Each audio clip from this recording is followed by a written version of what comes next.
Guys, and welcome back to Motorboats Hunting and Outdoors. Well, my trigger turned up in the post today after being done. Now, the guy I sent this trigger off to in Sydney, his name is Glenn Cohen, and I think pretty sure that's how you pronounce his last name. His last name spelt C-O-U-G-H-L-A-N. So that if the pronunciation's different, Glenn, I'm sorry about that, mate. But anyway, guys, once you set it down there, you need to purchase this trigger job on eBay. Once you purchase the trigger job, you then need to pull your trigger out of your rifle, then send it off down to Glenn in a zero-sized parcel, much the same as this. And what you do then is you'll send it down to his address down there in Sydney. And then he'll work your trigger to you specify what caliber it is you're using, how much creep you desire, and what sort of trigger pull you desire, and Glenn will set it up for you and then set it back. So I've got it here. When you get it back, it comes with these instructions. Okay, so it's all taped up. So you're just going to need a sharp knife just to cut through the bit of tape, because you don't want to just pull this apart without reading the instructions. He has got some instructions in here on how to set up your trigger once you've put it back installed, and you know how to make any sort of modification or any sort of adjustments to get the desired effect straight away, and to make sure that your safety and everything else working. So here we have the instructions, which basically you might be able to see there. You may or may not be able to. That's just pretty much what Glenn fills out at the start. It's basically, when he checked it, it was about 3.5 pound. Safety enabled. It's now down to 2 pound with zero creep. So and then basically below that, you have the information on how to set it up with these instructions from Glenn. But so when you get that back from him, have a read through that first, and then we have the trigger. So I'll just tear this open. Be careful not to lose everything. Now, when you send the trigger down, guys, you'll only need to send the trigger minus the bolt stop spring and bolt stop. But you'll send it, and obviously your roll pins and all that sort of thing. But,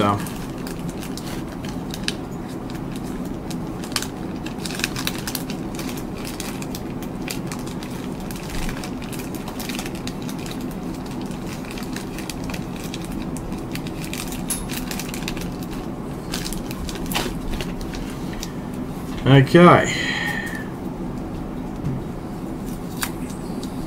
so when you'll get it back, you'll notice there's a bit of a cloth around it and a cable tie.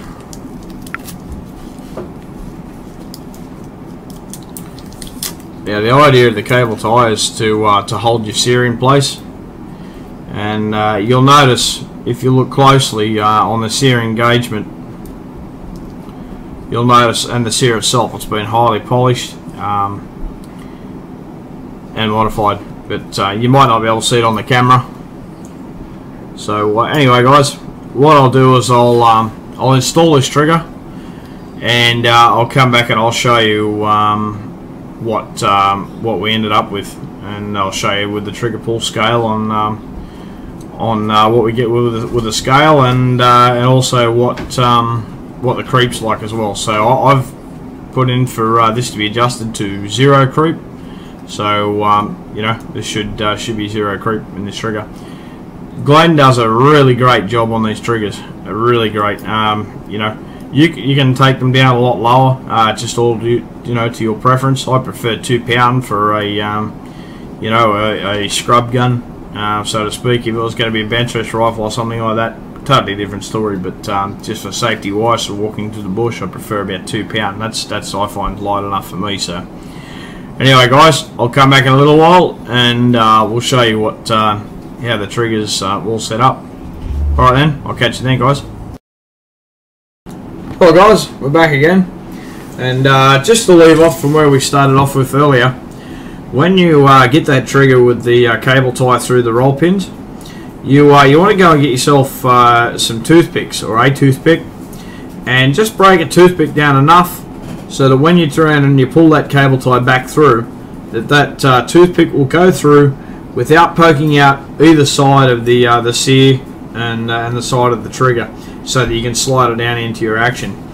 That'll make it easier. That'll hold the sear and everything that into place in the sear spring, because if you, as you'll find out when you turn, if you haven't already taken a Remington 700 trigger out of the action before, as soon as you knock that pin out that's holding the sear spring and sear in place, that spring and sear will want to pop out. So main thing is trying to keep that into place, otherwise it can get fiddly trying to put it back together again and trying to hold it in. So just a little tip for you guys that have never done it before. But yeah, so anyway, guys, it turned out really well. I've got nothing in the action. I'm just using an old spent case, as seen that I don't have snap caps, just so I can test my trigger.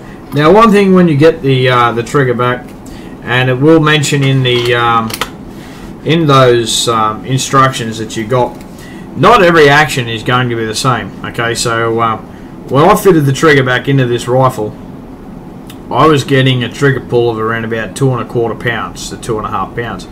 Now, the idea is when you first fit it, you want to cycle the bolt a couple of times, pull the trigger a couple of times, about half a dozen times, and then try your trigger pull scale and see what your trigger pull scale is pulling. Otherwise, if you try it first off, you're more than likely going to get a different pull than the second and the third time around until the trigger sort of settles in, you know, into place. So do that, roll on your bolt, pull the trigger about half a dozen times, then check it with your trigger pull scale. Now, like I said, when I done mine, it was about 2 1/4 to 2.5 pounds, and if you go by the instructions that Glenn's got there, it's quite simple. You know, I just turned mine not even a quarter of, basically a quarter of a turn to get it back down to that 2.5 pounds to tune it in exactly where I want it. And as I'll show you, that was an empty case, unfired.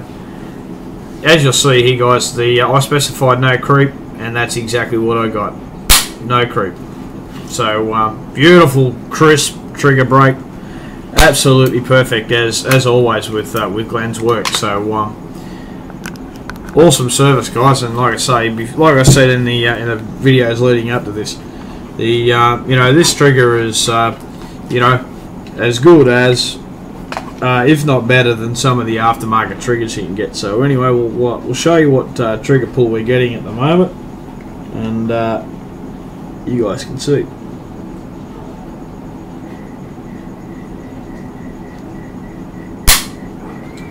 Okay. I don't know how well you're going to see this, guys, but we'll give you a bit of a look-see. And because we do have a bit of glare here, but that is exactly 2 pounds.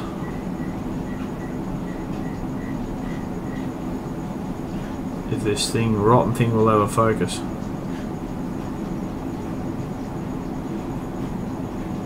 No, not going to focus. Okay, no worries. But anyway, guys, that's right on 2 pounds. So it's right on exactly where we wanted it, and absolutely perfect. Now, like I said before, to get this trigger job done, you need to contact Glenn via his eBay page, which I will leave a link in the description for. Glenn not only does Remington triggers, but he does the major majority of bolt action rifle triggers here in Australia, you know, in the States, what have you. I don't know how you go sending a trigger over from the States, and due to you guys in the States, the price that you guys pay for some of your aftermarket triggers, you'd probably be better off with one of those. But you know, if you wanted to, you could still send it over to Glenn.